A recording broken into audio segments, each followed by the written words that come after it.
आव्हानं तर आपल्याला ऑलरेडी दिसायला लागलेली आहेत. म्हणजे पुढे जाऊन येतील अशातला भाग नाही. आपण ऑलरेडी त्या मार्गांवरती आहोत की जिथे दोन महत्त्वाचे प्रश्न शहरांमध्ये असतात. एक म्हणजे लाईव्हलीहूड, म्हणजे रोजगार आहे का, पुरेसा काम आहे का, आणि ते असतं म्हणूनच लोक शहरात येतात की त्या पद्धतीचं लाईव्हलीहूड मिळतं.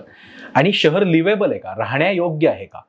तर लाईव्हलीहूडसाठी लोकांचा लोंढा शहरांकडे येतो आहे, पण शहरं लिव्हेबल राहत नाहीयेत.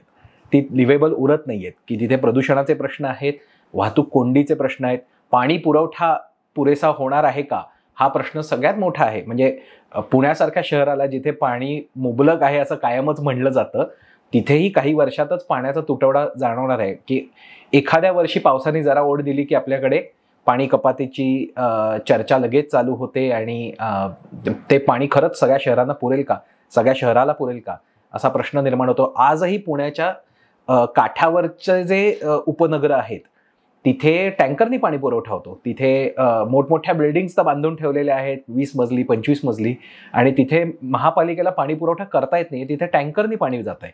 तर ही जी इन्फ्रास्ट्रक्चरची जी निर्मिती आहे ती पुरेशी नाहीये आणि त्याच्यामुळे लिव्हेबिलिटी, राहण्यायोग्यता जी असते शहराची ती कमी होत जाणार आहे.